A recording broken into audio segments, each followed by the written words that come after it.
Hey guys, hello again and welcome back to my channel. I hope you're all doing fantastic and that your German studies are going smoothly. I'm so happy to see you here for Lernmodul 2 of our Einkaufen's first part. In our previous video, we covered the very basics of consumption. Today, we're going to dive into 12 more essential words that will help you navigate the world of shopping and services like a pro. Are you ready? Let's start with our first word of today, das Angebot. Every shopper loves to see Angebot. It means offer, proposition, or proposal. You can immediately see the connection here. It comes from the verb anbieten, to offer, which we studied earlier. So das Angebot is the noun, which is the offer. In Germany, you will often see the word Sonderangebot. Sonder means special, so a Sonderangebot is that specific special deal you don't want to miss. Let's see it in our example sentence. Das Angebot gilt nur bis Ende dieser Woche. The offer is only valid until the end of this week.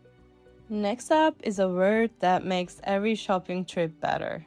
Der Rabatt. It means discount or price reduction. Weil reduziert describes the state of the product, der Rabatt is the actual amount or percentage you get off the price. Let's check our example sentence. Mit dem Studentenausweis bekommt man 10% Rabatt. You get a 10% discount with a student ID. Now let's talk about how we pay. Our next word is das Bargeld, which basically means cash. Let's say it in our example sentence. Ich habe heute kein Bargeld dabei. Kann ich mit Karte zahlen? Now let's use our skills again. If we take Bargeld and add the suffix los, we get the adjective bargeldlos. In German, los works exactly like less in English. It means without. For example, In Deutschland ist es mittlerweile normal, bargeldlos zu bezahlen. you can apply this los rule to many other words, for example, arbeitslos or zuckerlos. Once you know the suffix, your vocabulary grows automatically. Since we're talking about cashless payments, we have to mention the Kreditkarte. It means credit card. Very similar to English, but the pronunciation is a little different. Kann ich hier mit Kreditkarte bezahlen? Can I pay here with a credit card? Now we have the Girocard. You might also hear people call it an EC-Karte.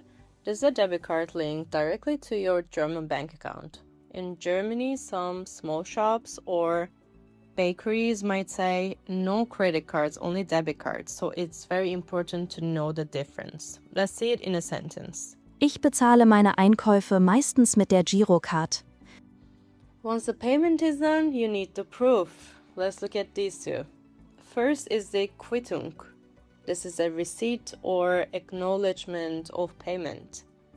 It is the official proof that money has changed hands. You can remember this word by thinking like it is something you take when you're quitting the supermarket. Bitte bewahren Sie die Quittung für einen möglichen Umtausch auf. Then we have die Rechnung. This is an invoice or a bill. Usually you get a Rechnung first, and after you pay it, you get a Quittung. Think of the Rechnung as the official document that tells you how much you owe. Whether it's from an online shop or a restaurant, or for your electricity bill at home, it is always a Rechnung. Könnten Sie mir bitte die Rechnung per E-Mail senden? Now, what about that small piece of paper you get at the supermarket? In Germany, we have two words for it, and they're basically synonyms. Der Kassenzettel and der Kassenbon. Both mean sales slip or receipt. Auf dem Kassenzettel steht, dass das Brot 2 Euro kostet. Ich habe den Kassenbon verloren. Kann ich den Artikel trotzdem zurückgeben? In daily life, Germans often just say der Bon. Finally, let's look at the numbers on that receipt. Die Summe means the total or sum. It's a result of adding everything up. For example, Die Gesamtsumme Ihres Einkaufs beträgt genau 45 Euro. and lastly, we have der Betrag. It is the amount. This is a more formal way to talk about a specific sum of money.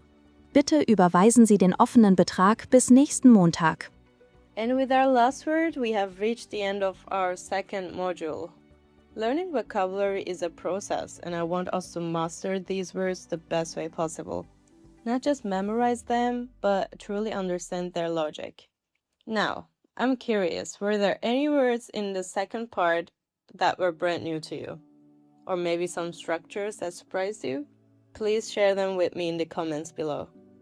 Also, if there are specific grammar points, word families, or any other topics you'd like me to focus on in more detail, let me know.